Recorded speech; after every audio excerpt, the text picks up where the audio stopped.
Welcome to Boxing Pick, the premier destination for boxing picks. My name is Hisham, and in this video we will be talking about the upcoming return of Adrien Broner when he faces off against Blair Cobbs. We will also cover the co-main event between Michael Hunter and Cassius Chaney. And the third fight we'll cover for this week will be between unbeaten prospect Xander Zayas, 16-0 with 12 knockouts, when he faces off against tough veteran Teixeira. If this is your first time visiting our channel, I would like to welcome you to Boxing Pick. This is the channel where we preview and break down fights to see where we can find the most value. We appreciate having you here. Please subscribe to the channel and ring the bell so you always get notified when we upload new videos. We do appreciate it very much. Thank you, and let's get started. I am joined by my partner, one of the greatest boxing minds we have in our sport, Stephen Breadman Edwards. Stephen, we have an interesting card coming up with Adrien Broner facing off against Blair Cobbs. What do you think about this matchup? I think it's very intriguing because I haven't seen either one of them fight in a very long time. But I'll give you a fun fact. I used to train Blair Cobbs. I had no idea about that. Yep. He's originally from Philadelphia. Me and his manager was good friends, and I worked with him for about 6 months, one of his first professional fights. And he's extremely athletic, and he's a very, very hard puncher. I don't know, I haven't been around him in a long time because he moved out of Philly. But Blair is, he's not an easy fight for Broner, at this stage of Broner's career. They're about the same age, but I think that Broner may have more wear and tear on him. I think that Broner has to be very, very careful with Blair. I think the old Broner may could have took Blair in the deep waters and walked him down. But now I don't know if he has the work rate to wear Blair down. And Blair's a lot bigger than Broner. Broner started out at 130. Blair started out at 140. And Blair's very, very explosive. It's a hard fight for me to pick because I don't know what either guy have left. If I was like picking best day for best day, I would pick Broner because Broner reached a much higher level. But now I don't know, man. I think that Blair might be fresher. He has less wear and tear on his tires. And he's very fast, very, very explosive. And his rhythm is not easy to catch. I've seen him frustrate a lot of guys in the gym because he has a little bit of Pacquiao in his rhythm. If he doesn't freeze up, I could see him, stealing a controversial type of decision if he doesn't freeze up in the moment. Broner's been in this moment, countless times, so he's used to the big stage, he's used to the pressure. And like I said, I will pick Broner to win if it was prime, best day for best day, but I just don't know how much he has left. I'm not saying he doesn't have anything left. I just haven't seen him fight in so many years. It's hard to make a prediction from that. But working with Blair closely, I know how frustrating his style is and how hard of a puncher he is. He's so hard of a puncher. He used to be able to hit the heavy bags without putting hand wraps on. Just put on like the small gloves and just punch holes in the bag. He has really hard fists. I know it don't look like it, but he can punch. Yeah, I've seen that in some of his fights. He's a southpaw, so that can present some difficulties. And he has really bouncy legs. He can bounce in and out like Pacquiao and really spring off of his leg. Yes, I've seen that. He's very athletic. Both guys are 34 years old, and both guys have been pretty inactive, actually. Broner has had one fight in 3 years, and Cobbs hasn't had a fight in 2 years. But like you said, Cobbs looks like the bigger man. Oh, he's definitely bigger. I've been around them both. Blair is about somewhere between 5'9" and 5'10", and his bone density and muscle mass is just bigger. He's just a bigger person than Adrien. Yeah. And I'm telling you, he's fast. He's very quick, man. Looks very fast. They released the odds today, actually, for this fight. And Blair Cobbs is the favorite. I thought they would have it a pick 'em, but Blair Cobbs is the favorite, something like a -130. What do you think about that? I can see that. I'm telling you, he's a difficult fight. I can see that. He acts a certain kind of way, so it kind of like makes people not take him so serious. But he's not an easy person to fight. Yeah. So would you say the value is on his side of the plate? Yeah, yeah, Would you feel that that's a good pick? yeah. I mean, it's reasonable. I could say maybe Blair by a close decision and hedge it maybe with a draw. I know the Yeah. odds for a draw. I don't think Blair is going to knock him out. Broner's very, very durable, and he knows how to Yes, navigate through rounds. he does. Uh, but I don't think he lets his hands go enough from the last time I seen him. And Blair, and he's gonna have to close the distance on Blair, like, and really, really like carry Blair at a faster pace. Yes, I agree with you. And Adrien Broner really hasn't looked that good in his last few fights. I'm with you on that. So the pick for this fight is Blair Cobbs, simply to win the fight and maybe hedged with a small play on the draw. Is that correct? That's fine. All right. So we have Blair Cobbs to win the fight. You can find it around minus 130. One of the undercard fights will be between Michael Hunter when he faces off against once beaten Cassius Chaney. Cheney is a big guy.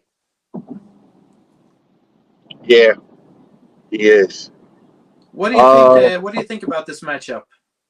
I haven't seen Hunter fight in a while, Yeah. so I don't know where he's at. I know he's had some tough times lately, and with heavyweights, you always got to wonder how motivated they are. Because training as a big man, it's hard to just get your engine revved up. Uh, um, I feel like best day for best day, Hunter has achieved more. Going Definitely, 12 yes. rounds with Usyk is no joke, Yes. especially in Usyk's prime. But I don't know where Hunter is right now in his career. To be honest with you, I know he had a couple of tough performances, over the last few years. So, it's hard for me to really say where either guy is, or what kind of condition they're in, because both of them have had conditioning issues in their career. Michael Hunter only has that one loss to Usyk, and he also has two draws, one of them against Alexander Povetkin and the other one against Jerry Forrest. So I he saw the only has Jerry that one Forrest fight. loss. I Yeah. saw the Jerry Forrest fight. He probably lost that fight, Mm-hmm. So it's tough to say because, like I said, Hunter has achieved more and he was at a higher level, but I don't know what kind of condition he was in. He didn't look in good condition for the Jerry Forrest fight. That's true. Both guys are actually almost the same age. One of them is 35 and the other one is 36. We have the best win between them will probably be Martin Bakoli, right? Hunter beat him one time. Yeah, Hunter's a That's a dog. good win. Yeah. Yeah, Hunter's a dog. He can fight. It's just that, like I said, I don't know if you twisted my arm because Hunter has reached a higher level. Probably would slightly favor him, but this fight has draw written all over it for me. Neither guy really has like that gear to pull away. You know what I mean? Like to Yeah. separate themselves. So this fight got kind of like draw written all over it for me. I expected. Michael Hunter is a minus 200. Let me just give you the line. Michael Hunter, they were just released today. Minus 200 favorite. That's about right. That's about right. But Yeah. Cheney is live in this fight. Yeah. He's I actually trained him also. Oh, Uh, did you? yeah, he's live in this fight, Oh, but I don't know what his condition is going to be like after the fourth or fifth round. That's a big issue because Hunter's a got it. durable guy. You know what I mean? And it's just hard to say. I think this is a close fight, slightly edged to Hunter, but man, this fight got draw written all over. It's very evenly matched. Got it. A very close fight. So you think a small Hunter, sprinkle on the draw Hunter, would give good value? yep, Hunter or a draw, and I think the fight probably goes the distance. All right.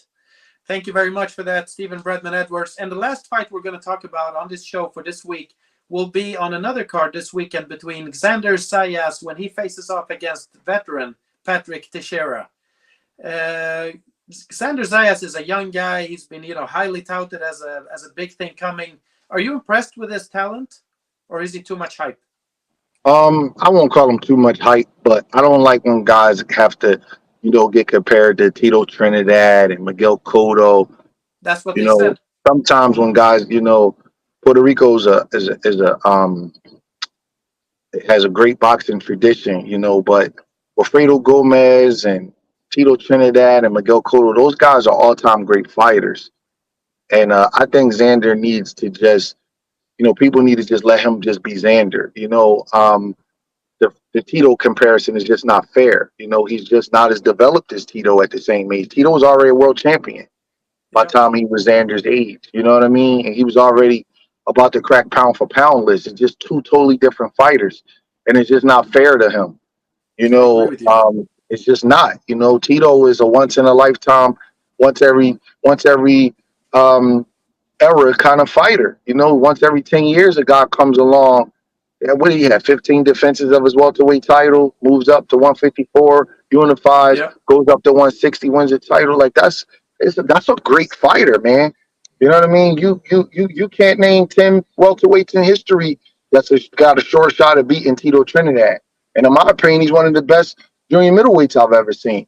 So it's just not a fair comparison to Xander. So I think he's an excellent fighter. The problem is the comparisons. It's not him. You know what I mean? The you're right. problem is Yeah, like everybody's comparing him to a legend. Like we don't that's true. like even the kid they got in trouble with going to they just got locked up for murder. I forget his name. Verdejo. They was trying to make comparisons with him. You got to Felix leave the Verdejo. Tito. Yes. Yeah, they got to leave those kind of comparisons alone because it took Puerto Rico a long time to produce Felix Trinidad, and you're not going to just everybody's not going to be him. That was one of Yeah. my favorite fighters of the '90s. Tito was no joke. And it's when I first saw Xander, I'm like, he's not as explosive, he's not as strong as Tito, he's not as No. mean as Tito, he don't punch like Tito. They got to just let this kid be him and let him carve his own style and his own niche and allow him to develop at his own pace. I do think that he'll win this fight. I think this is good matchmaking. I don't know if he'll knock him out, but I think he'll probably be a little bit too quick and win this fight. Patrick Teixeira is interesting guy. He's 33 years old, but you'd think that he is older. He looks older, and he's been around for a very long time. He's only 33. Really, some guys are still in their prime when they're 33, but he doesn't feel like he feels like he's on the slide. But just not too many years ago, not too many years ago, he beat Carlos Adames. He beat him up. That was very impressive, wasn't it? Yeah, he beat him up. He took him in deep waters and drowned him. Texeira has a lot of Yeah, heart. knocked him down. He's a mean Yes. guy. He has a lot of heart, and he'll definitely push Xander. But my belief is in top ranks matchmaking, and I just feel like that if they picked him to fight Xander, then they know that nobody knows for sure, but they have a very strong hunch that he'll win the fight. Yeah. And he feels like he's on the slide, Teixeira. Yes. He's been knocked down recently. But the thing is, if you look at the win when he fought against Carlos Adames, that is very impressive. However, I think that a few years ago, Carlos Adames didn't feel like the force he feels like today, like in his last few fights, like when he fought J Rock or two fights before that. I think he has transitioned physically since those years. He wasn't the same guy when he fought Teixeira, in my opinion. Um, How's your opinion? I don't know. I think that he is. I'll give Texeira full. I just think the thing about Adames is that you got to get him in the later rounds. He's an explosive guy, but if you get him in the later rounds, he has some stamina issues because he tries to punch really hard, and no, he Yeah, always needs a lot of recovery. So I think that when he goes rounds, he does look a little bit vulnerable. I thought J Rock started landing some good shots on him. I thought yeah, Sergey Derchenko started landing good shots on him. But when you see him in early round blowouts, he looks like a different fighter than after the fourth or fifth round. So Texeira weathered the early storm. So I think he's pretty much the same guy. He's may have gotten a little bit bigger, but the thing about him is you got to take him in deep waters, and that's what Texeira did. But that was about 5, 6 years ago when he did that. So who knows where he's at right now? yes. So Zayas is a big favorite to win the fight. The prop odds are interesting. If you think that Xander Zayas will win by a decision, that's a plus 162. To win by a knockout, something around minus 135. Would you say that he wins a decision or a knockout? I'm not sure. I don't think that Patrick Teixeira has ever been stopped. I He's been don't in think with, some. I don't think no Texeira will stop, but Curtis Stevens. I don't have. I'm not saying to Zayas can't stop him, but I don't have confidence in his power like that. I don't think he's the puncher that they try to make him out to be. Doesn't He's a decent puncher. He doesn't look like a big puncher to me. Um, I think that he has a. I was just more comfortable with picking him instead of a knockout. Picking him outright, no specifics, right? Because he can win both ways. Yeah, I think just pick him to win. I don't feel comfortable enough to pick him knockout. Got it. So there you heard it. Xander Zayas to stay unbeaten and record a victory this weekend against Patrick Teixeira. Before we get off for this week, I'd just like to touch on what we just talked about with Carlos Adames. I just saw the ratings after this weekend, and he's rated number 2 at middleweight. Yanni Beck number 1, and they moved Hamza Shiraz after his impressive victory this weekend to the number 3 spot. If we just touch on this briefly, how do you see Hamza Shiraz after what you just saw? Yes, you're back. How do you see Hamza Shiraz after what you just saw from him this week? How do you see him doing against somebody like Yanni Beck or Carlos Adames? I think he's very, very live against both, especially getting those 10, 11 rounds of experience versus Hamill Williams. Um, I think he would beat Adames, and I think he would be very competitive with Johnny Beck. All right. I just wanted to hear your take on that. Thank you very much, Stephen, and everybody listening. Thank you for being with us, and we appreciate having you here. If you haven't already subscribed, please do so. That helps us grow the channel. Thank you very much.